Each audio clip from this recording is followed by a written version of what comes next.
What's for dinner?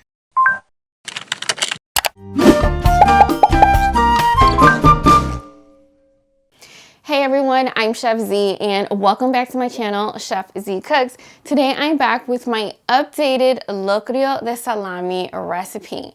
Now, if you've been following me since day one, you know that I actually first shared this recipe on my channel about like 6 or 7 years ago when I was filming my mom's kitchen, and it's crazy just how quickly time goes by.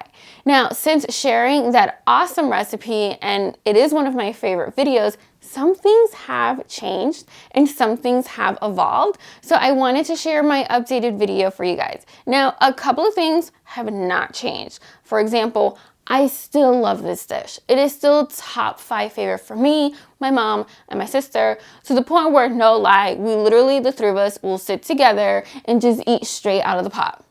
Mom, I'm sorry I just shared our secret, but this is the truth. Now, before we get started, be sure that you are following me on Instagram at chef.z, and make sure that you visit my website, www.chefzcooks.com, where I have all of my recipes written out. Now, without further ado, let's go ahead and get started. Locrio de Salami is a one-pot dish that is super delicious and super easy to make, and it's a great way to make one dish that's going to last you the whole week. So to start off, I'm going to add some olive oil to a heated pot, and then I'm going to add my diced Dominican salami. And it is important that you use Dominican salami because it has a very unique flavor. Now, there are different brands of Dominican salami, and my personal favorite is Indubeca. Comment down below and let me know which Dominican salami you prefer. So I like to saute the salami for a couple of minutes until it's nice, brown, and crispy, just like you have right here. Feel free to sneak a little taste. I do this all the time, especially when I'm making this dish, because everyone in my family absolutely loves fried salami. So once the salami is nice and browned, we're now going to add our diced onions along with our diced bell peppers. Now keep in mind that you can use all different types of bell peppers and all different colors. Today I decided to use orange and red ones because that's what I had on hand. I'm now going to add some diced garlic, and I'm going to mix that together as well. We're going to let this saute for a few minutes. Now, don't worry if you have picky kids at home who may not like onions and peppers, because all of this is going to disappear once everything gets cooked. I'm now going to add some Chicken Bouillon Cube along with Sazón con Achiote, and we're also going to add some Dominican Orégano for that classic Dominican flavor. We're going to mix that all together until it's well combined as well. Now, if you were to go in and taste the salami right now, it's going to taste a little bit salty, so do not freak out, because remember, we will be adding rice to this, and that's going to soak up all of the flavor. Next, we're going to be adding some tomato paste, and this is also going to help with the color and the flavor, and you want to make sure to work it in as best as you can. You can also use some tomato sauce, but my personal preference is tomato paste.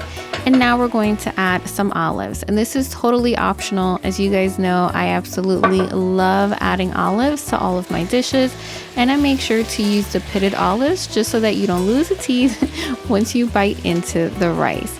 And now we're going to go ahead and we're going to add some water. Now, whenever I make rice, I like to use equal parts water to equal parts rice. That's what works best for me, and I highly recommend that you try this ratio, and then you can alter it depending on the type of stove that you have. So once the water begins to boil, we're now going to add our washed long grain white rice. You guys ask me all the time what type of rice I like to use, and it's always the same: long grain white rice. If you use medium grain rice, that will also work. We're going to mix this until it's well combined, and you want to keep a close eye on it and mix it every so often, especially as the water begins to evaporate. You don't want the rice to stick too early to the bottom of the pot, but don't worry, we will be enjoying some concon later on. Now, once the water has dried up, I'm now going to add the fresh cilantro, and I like to work it in very gently, and I like to make sure to keep it towards the center, and I try to bury it as best as I can. Now, I keep it towards the center because right before I serve this dish, I do like to pick it out. So once you've mixed that in, we're now going to cover the rice, and then we're going to reduce the flame to low, and we're going to cook it for 30 minutes. And after those 30 minutes, look how beautiful this rice is. You want to gently go in and fluff the rice, but more importantly, you actually want to fish out that cilantro that we went ahead and buried. Now, this is key to why you want to bury it towards the center, because you always know where it is.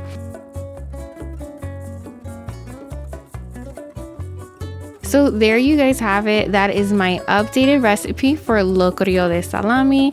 Comment down below and let me know if you have any questions. And until next week, I'm Chef Z y buen provecho. Thank you guys so much for watching today's video. Now do keep in mind that I have a lot of my recipes on my website, chefzcooks.com. If you're hungry and you need some inspiration on what to cook next, lucky for you, I have so many videos here on my channel. Just go ahead and click right here.